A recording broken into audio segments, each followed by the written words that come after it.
দাদা পর দাদাদের ছেড়ে এই সবুজ শ্যামল বাংলাদেশে এসে বসবাস শুরু করছি। আহ কি শান্তি।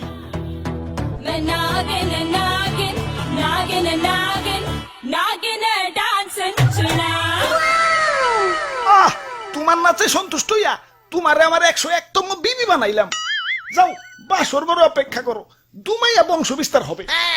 হুজুর বাংলাদেশে আইসা তো সেলিব্রিটি হয়ে গেলাম। আমগো কাছে তো কাঁচা বাদাম হিরো আলম ফেল। নেটে ঢুকলেই খালি আমগো ছবি। কও কি? তাইলে তো আমার একটা ইউটিউব চ্যানেল খোলা দরকার। কিরে রাত সবাই তো ফাঁকা ফাঁকা লাগতেছে কে? সেনাপতি কো? ও R15 কিনতে গেছে, লগে একটা গোপ্রো ক্যামেরাও। ও ব্লগিং শুরু করবো। আর মন্ত্রী কো? মন্ত্রী তো বিয়া করতে গেছে, কাপল ব্লগ শুরু করবো। পরে বুইড়া বেডি বিয়া করতে কইও, আর নামের আগে প্রিন্স লাগাইতে কইও, ভালো মার্কেট পাইবো।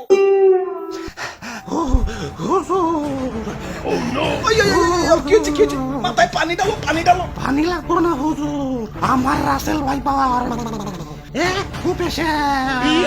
আমার রাসেল বইন পার এক বাড়িতে একে একে আমার রাসেল কাকু পার, মামু পার, জ্যাঠা পার, ফুফু পার, খালু পার, সব আমার চোখের সামনে খুন হয়ে গেল।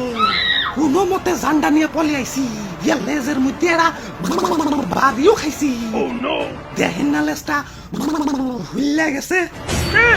এত বড় আস্পর্ধা, আমার রাসেল ভাইপারদের হত্যা করে ওরে আমি শুলে চড়াবো। এটা তো শুলে আটবো না, এটা তো ছোটখাটো জীব জন্তু না, আস্তা মানুষ। সামান্য মানুষ দেয়া ভয় পাইলি? ওই যা ওরে কামড় দিয়ে 150 গ্রাম বিষ ডাইলা দিয়ায়, বাপের জন্মে যাতে সুজা না হারাইতে পারে। ওরা তো একজন না, পুরা বাংলাদেশের মানুষ হেইপা গেছে। আমরা তো মোস্ট ওয়ান্টেড ক্রিমিনাল। গলিতে গলিতে আমাকে পোস্টার লাগানো, ধরতে পারলেই 1.5 লাখ টাকা পুরস্কার। হাই হাই, ও কি এতক্ষণে? হুজুর এই মাত্র খবর পাইলাম, মন্ত্রী সাহেব বিয়ার আসরে বউ সুদ্ধা খুন হয়েছে, আর সেনাপতি R15 সহ আটক হয়েছে। তাও রামগো উপরে তো খেপছে কে? দেশে তো আরো সাপ আছে, অগরতে তো মারে না।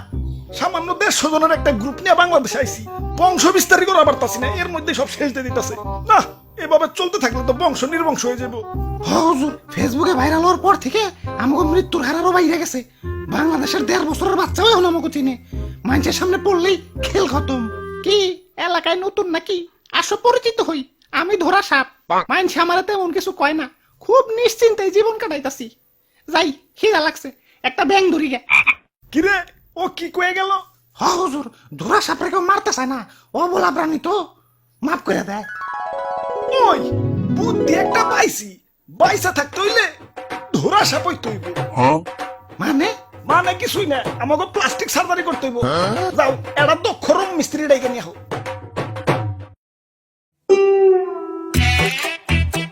ভাই রে ভাই, আর ওর ভাই এতটিয়া কই পাইলেন?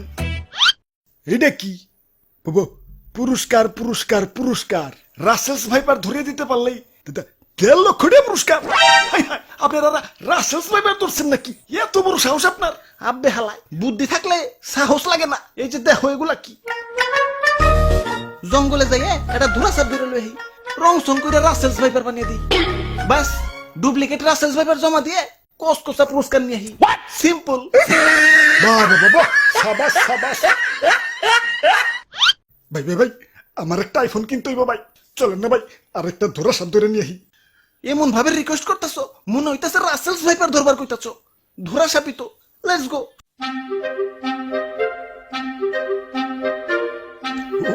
ওই যে ভাই, ওই যে এটা ধরা সাপ।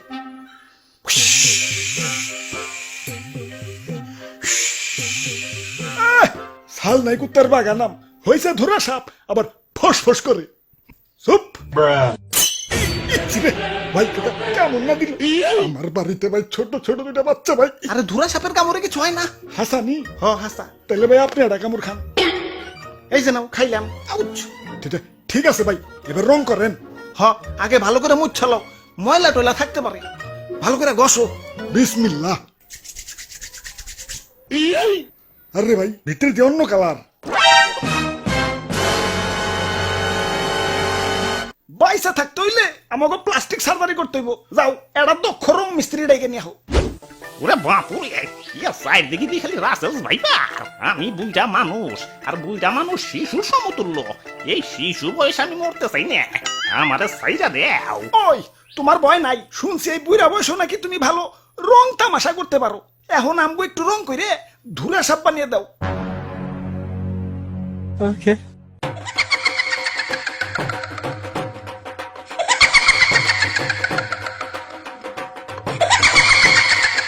কে কাম হইছে এটা তো ধুরা সাপ না কে রাজানি রং কইরা ধুরা সাপ বানিয়ে দিছে खत्म bye bye tata goodbye गया